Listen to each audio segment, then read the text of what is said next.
dirawat di RSUD Kabupaten Magelang berapa, Gus? Yang sedang rawat aktif di kita itu kurang lebih ada 70-an. Wow, 70, Gus? Iya.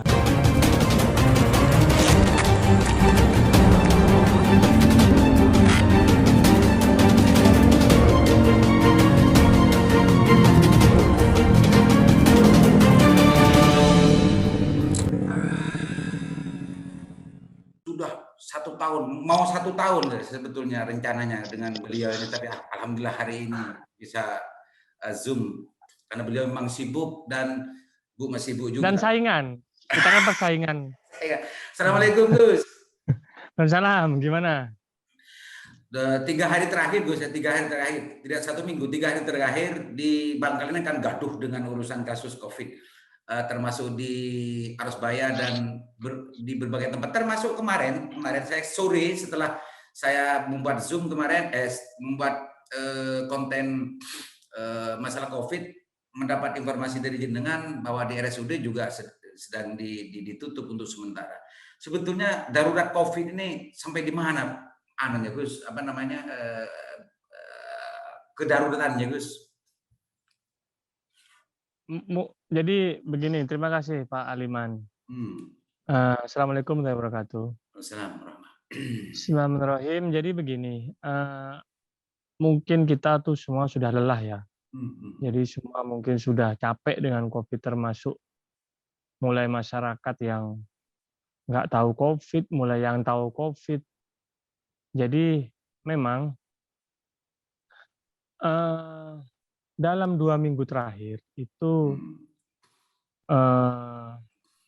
kita bicara angka kasus dulu ya. Jadi pasien datang itu berbeda dengan waktu COVID tahun yang lalu.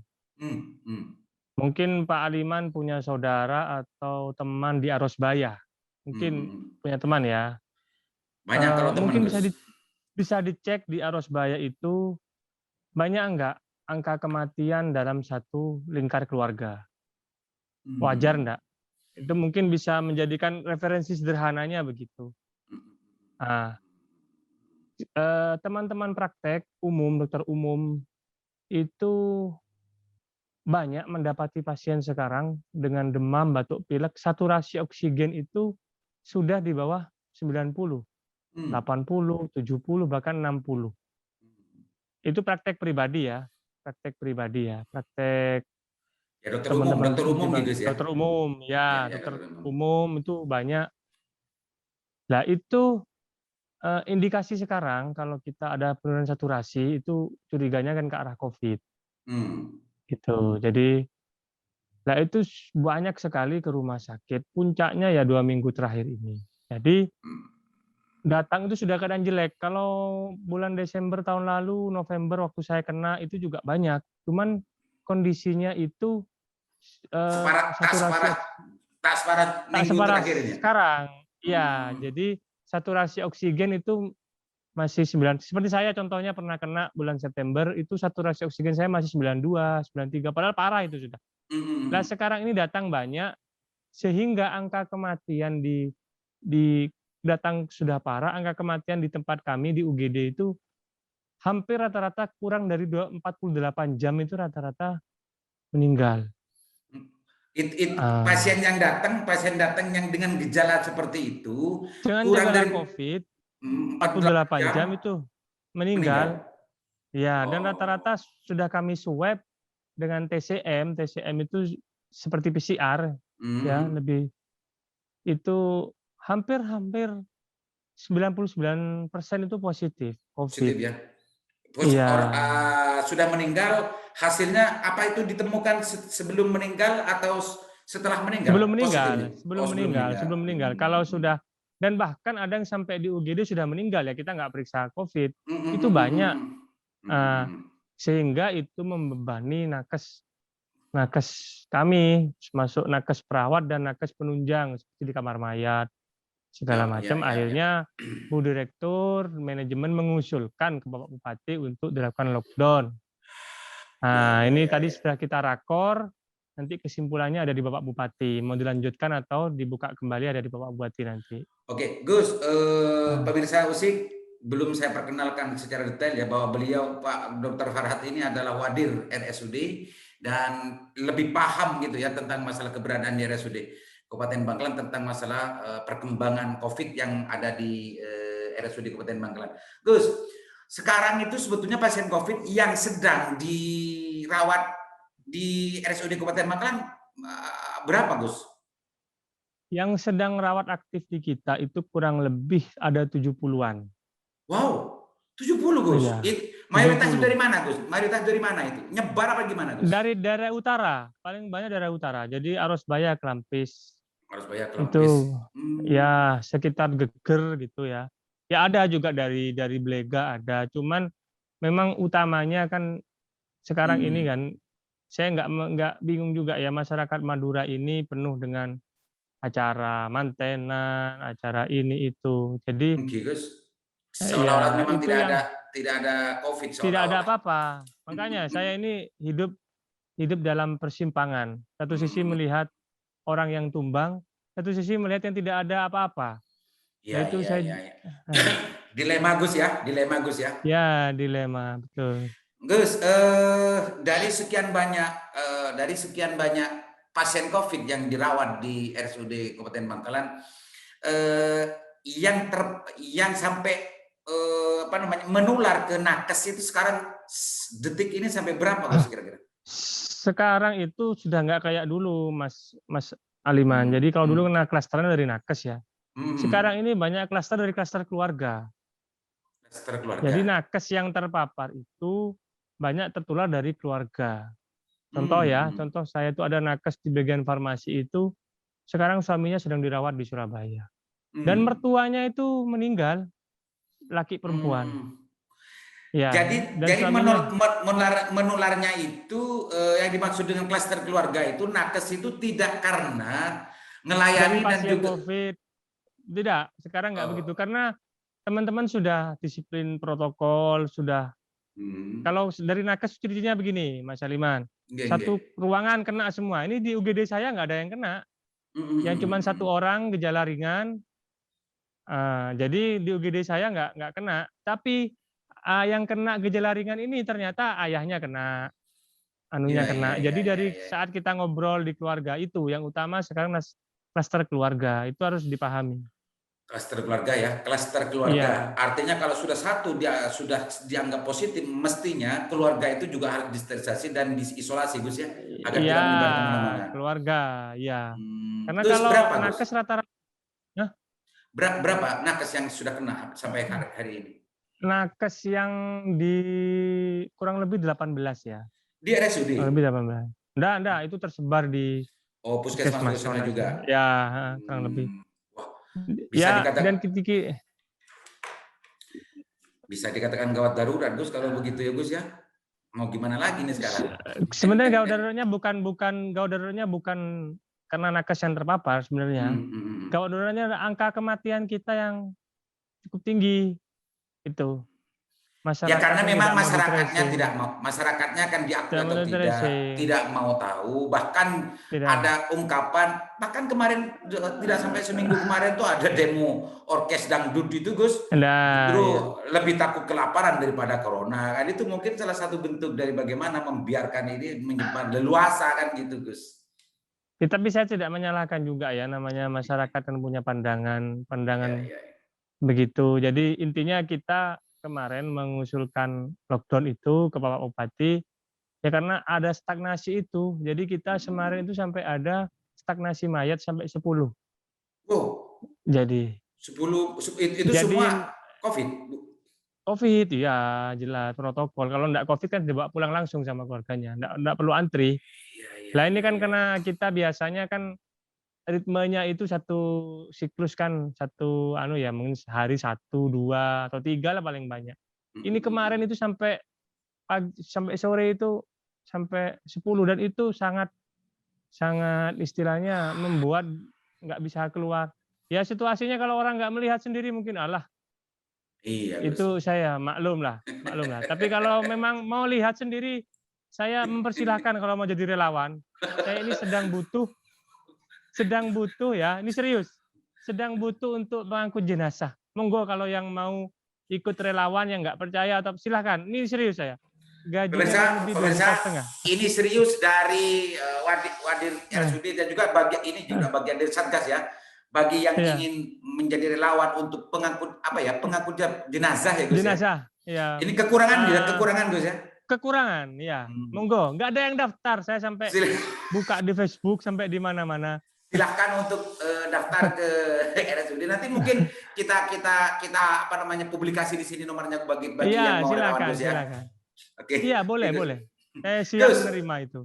Gus, dari Satgas dan juga dari para dokter, hasil trackingnya sebetulnya COVID yang sekarang ini sama nggak gejalanya dengan yang lalu, atau memang betul-betul apa spekulasi dari orang luar itu memang ini sekarang ada COVID model baru Gus. Gitu. Varian baru Gus. Saya ini kan tadi kan sedang ada tracing dari provinsi, sudah di swab di mana di Arosbaya itu. Nah, itu nanti mungkin akan ditelaah dari provinsi apakah ini varian baru atau tidak. Saya kurang bisa menyimpulkan, nunggu dari hasil analisis dari provinsi. Cuman yang jelas begini, sekarang itu berbeda menurut informasi teman-teman yang merawat ya. Jadi perburukannya itu lebih cepat. Jadi jadi kayak teman sejawat kami itu tiba-tiba memburuk cepat sekali. Jadi berbeda dengan yang sebelumnya. Ya, untuk teknisnya, detailnya nanti kita tunggu hasil genom dari provinsi, genom sequencing dari provinsi. Gus, ini Bangkalan, khususnya Bangkalan dan sekarang stigmanya sudah Madura, bukan hanya Bangkalan. Ini justru di Suramadu hari ini per jam 2 tadi, informasi dari Suara Surabaya sudah 50 orang dianggap sudah negatif. Antigen. Iya, antigen itu positif dan sekarang dibawa ke ada di rumah sakit lapangan, ada juga di asrama haji dan lain-lain. Dan itu semua banyak yang dari Bangkalan, Gus. Artinya hal ini justru kayaknya tidak hanya dari Arosbaya dan lain, Gus, kayaknya, Gus. Ya itu makanya itu kan gini loh. Kita kan dalam bicara epidemiologi ini kan nggak bisa bicara satu kota. Cuman yang bagaimana yang kita hadapi. Nah, mungkin nanti kan yang data yang megang swab di Surabaya yang reaktif itu kan nggak cuma di kita, Mas. Kita kan lain. Jadi kan maksudnya gini, dalam membahas epidemiologi itu adalah kita per lokasi. Oke, di RSUD Samrabu itu yang datang klasternya rata-rata ini. Nah, nanti kalau di sana dilihat di Suramadu yang antigen reaktif itu klasternya rata-rata ini. Jadi itu dipetakan nanti berbeda. Jadi cara meneliti menelaah epidemiologi itu begitu caranya. Cara trackingnya juga beda itu. Cara trackingnya beda. Jadi begitu. Gus, nanti ini kan yang sudah terblow up ke publik dan Bangkalan ini khususnya dan Madura secara umum. Ini kan sudah terblow up. Langkah-langkah Satgas COVID yang akan dilakukan untuk Kabupaten Bangkalan gimana, Gus? Hasil rapatnya tadi, Gus. Saya nanti biar rilisnya dari Pak Agus ya. Oh, Agus, gitu ya, Pak Agus Kumas ya. Saya enggak enak. Ya, nanti enggak enak nanti melangkahi saya. Oke, nanti intinya akan kita akan lebih ketat lah itu intinya. Oke. Sekarang RSUD sudah lockdown-nya karena IGD. Yang lain kan enggak, Bu. Pelayanan kesehatan kan enggak biasa, masih normal. Biasa, Gus, ya? Masih normal, ya. Untuk hari ini setelah kemarin diusulkan untuk hari ini sebetulnya ada nggak kira-kira pasien COVID yang datang ke RSUD? Sebenarnya kita kan kalau untuk pasien COVID itu kan rujukan dari puskesmas, Mas, rata-rata. Dari rumah sakit penyangga kayak Lukas, Anamedika. Sebetulnya sudah ada yang merujuk ini. Ya kita buka, misalnya Pak Bupati nanti menyimpulkan dibuka, kita kan masih dirapatkan dengan Pak Bupati. Pak Bupati sudah mendengarkan masukan semua tadi. Nanti tergantung keputusan Pak Bupati. Kalau buka ya dari Anamedika, dari Lukas sudah ngantri itu sebenarnya. Oh, sudah. Di Anamedika dan Lukas itu sebetulnya belum ada fasilitas untuk penanganannya, Gus. Belum ada ruang isolasi yang memadai. Wah, ini kalau betul-betul COVID ya, semakin mengerikan juga, Gus. Semakin mengerikan juga jadi, ini kalau ya, Gus. Saya itu gini loh, Pak Aliman. Jadi gini, yang saya lihat ya, saya tadi malam itu kan sempat ke kamar jenazah itu. Itu kayak geret gitu. Teman-teman tuh saya kasih support lah, kasihan mereka kalau nggak saya minimal saya lihat kan hadir di situ saya. Luar biasa. Ini sudah apa ya? Nggak pernah. Karena menurut saya begini, menurut hitung-hitungan epidemiologi ya, kalau yang ke rumah sakit 10, itu di luar 100. Ya, ya. Oh gitu, anunya ya. Iya, Apa iya. fenomena gunung esnya. Jadi yang ke kita itu hanya orang-orang yang satu yang udah anu, Lo tapi kuat, kalau yang lalu orang kuat, lelok lalu kuat kuat, lagi. lelok Baru ke kuat, rumah iya, sakit gitu. baru sakit gitu loh. Terpaksa ke rumah sakit Kalau itu. Mas, jadi kalau dihitung di luar itu sebenarnya banyak. Ya, Contohnya ya. tempat praktek sejawat itu sudah banyak sehari-hari itu menemukan ini, gitu loh. Ya, ya, Gus, Gus. Sebetulnya kalau sudah seperti ini mestinya kan ada langkah-langkah tegas dari Satgas, Gus. Atau memang karena memang masyarakatnya kita ini, Gus, kayaknya Gus ya, sulit Sebenarnya untuk diatur. kalau Satgas itu sedang keras gimana? Sekarang kan sudah ada penyekatan kalau tidak salah dari Rosbaya, sudah dari kemarin, dari sini. Cuman ya gimana Mas, kita kan di Madura itu sudah Ini ilmu begitu. TB, Andi penemu TB, banyak penemuan Iya. TB, Gus. Ya, saya Kayak, kayak, bertanya ya, saya bertanya itu di teman-teman di Surabaya, ya mereka tuh rata-rata taat protokol. Ya memang kasusnya naik, tapi tidak seheboh di sini, gitu loh. Heeh. Gus, Jadi saya diatur atau tidak, Gus? Kalau di Bangkalan, di Madura dan di Bangkalan, orkes masih banyak. Kata Gus, manten tiap hari. tiap Dan itu kan hari di artinya itu saya kerumunan itu memang sulit untuk dicegah kayaknya, sulit, Gus. sudahlah. Makanya Iya, kita kan akhirnya yang terdesak kan kita, nakes gitulah akhirnya. Jadi karena iya, Gus. terdesak ya akhirnya keluar, enggak kuat gitu loh. Gus, eh, sekarang nakes di RSUD untuk penanganan ini, kalau sudah membludak demikian ini, kira-kira menurut Pak Wadir bisa nggak kira-kira melayani? Apa nggak nanti itu justru terlalu memforsir karena keterbatasan nakes dalam macam ini, gimana solusinya nih, Gus? Makanya tadi itu kita itu melakukan lockdown istilahnya. Entah nanti kalau Pak Bupati menyuruh membuka lagi ya kita buka. Intinya begini, itu kan untuk merefresh ya, untuk menunjukkan bahwa kita memang kewalahan satu itu.